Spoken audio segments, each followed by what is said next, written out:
Hey guys. Okay, back with another one.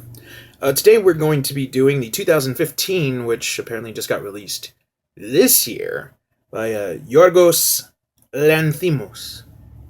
Probably said in a better way, but it's called The Lobster. Now, The Lobster stars Colin Farrell, who plays a character by the name of David. Now, David is a single gentleman. Now, this takes place in a kind of a dystopian future where single people are picked up and taken to a strange hotel full of other singles, where they are given a certain amount of days to find a companion. And once that time is up, if they haven't found somebody yet, they will be turned into an animal. Well, they will roam the rest of the earth uh, among wherever the habitat is to find a mate that way.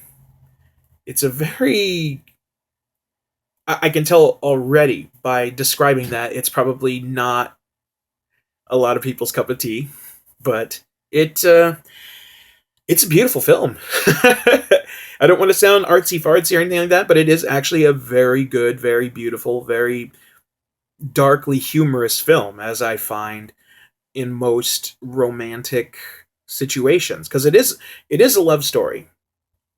It's just non-conventional, which in many ways is love in general. There's no real conventional way to fall in love with somebody, and it's never cut and dry. Now, I'm a fan of rom-coms, personally. I like rom-coms. I know exactly where they're going to go, but it's the fun part of it is taking the journey there. But this is probably the most, like, true to life. Excuse me. So, yeah, I mean, within the walls of this particular hotel that Colin Farrell is a part of, he meets a bunch of other singles who are different displays of people in life. One is a woman who has no feelings at all. Another one is a man who is hopelessly trying to find somebody that he'll look for any little minuscule detail to try to relate to somebody, even to the point of harming themselves. And like, there's going to be some major spoilers here probably, but then again, this film is so in a ways complex. It's not really feeding you what it's all about, but the hotel, it represents getting in back out there into the life of being single. You either decide if you want to fit the mold, that you want to uh, give yourself a time limit. Now, this is based on a lot of people who do actually have a timeline set for them.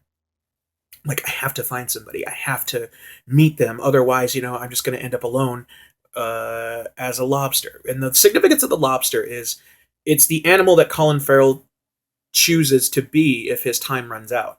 That's the thing. They asked him in the beginning of the film, you have this amount of time and you'll be turned into an animal. What animal do you want to be? And he's like, I want to be a lobster. Go, okay, that's fine. And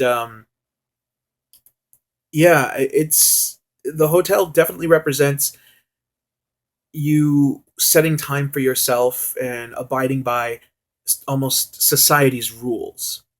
Now, among this, he wants to escape because he tries to make it work. He tries to fake being in a relationship with somebody by hiding his true self. And when that's discovered, he has no choice but to run.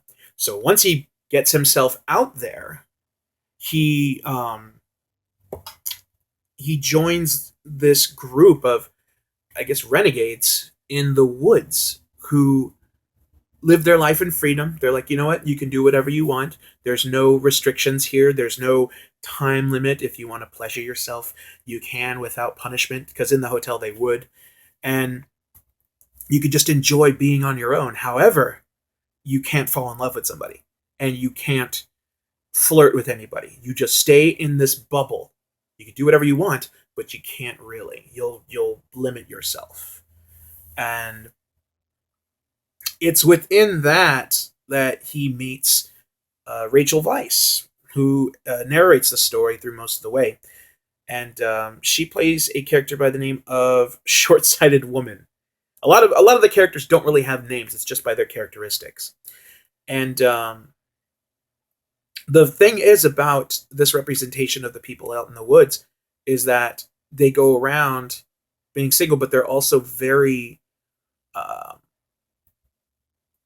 hurtful towards those who are couples. Like the the ones who set their time limits, they don't want to associate with those who don't know what they want, or that um, just live their life in free spirit.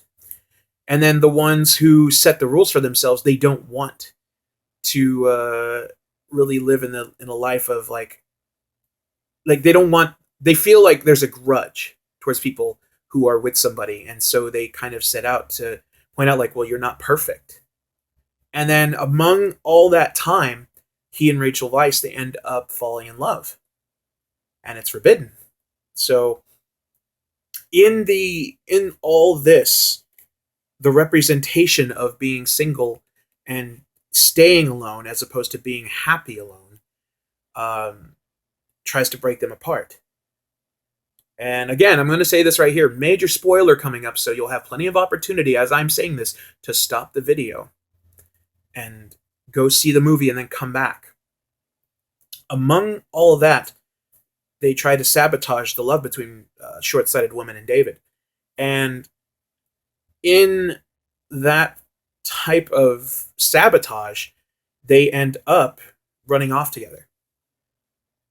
And the very end of the film, like, I don't want to tell you exactly what happens. I feel you should see this. Everybody should see this.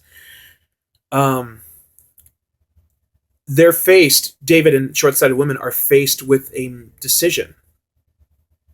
And there is a representation of the scariness of putting yourself out there and finding somebody new.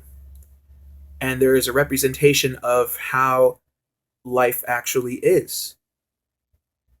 And it's a sense of, yes, you don't know what's going to happen. You can't see the future. You can't see what's going to happen. However, things reconstruct. You learn to rebuild. And you pick up and you move on. And I wish I could have recorded my reaction to it, because once I saw that ending, I was just completely blown away, because it was so subtle and you really have to like feel deeper into it. Look at the bigger picture of it to realize it. And yeah, it's a great movie. I strongly recommend it to those who feel they can take a bigger understanding. They don't need to be fed it a lot. And maybe even put some questions to it. Might be a different representation to them. So, a note here that I want to make: two songs that I found were beautifully used in this film was Apomesa Pethamnios, performed by Deny. And it's used during a hunting scene where they play it in slow motion, and it's just wonderfully done. And then there's a song at the end credits performed by Sophia Loren. And it's from a film.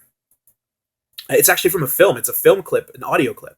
And it's called Tinien Aftopo Telene Agapi. It's probably said better. But it's from a film in 1957 called A Boy on a Dolphin. And yeah, I strongly recommend you check those out. But yes, I'm going to give a big eyes to The Lobster. I strongly suggest that you check it out. Okay, leave a comment in the section if you've seen it, if you got questions, if you got movie recommendations, show recommendations, anything like that regarding this or the genre. I'm more than happy to do it. Until then, I will see you guys next time.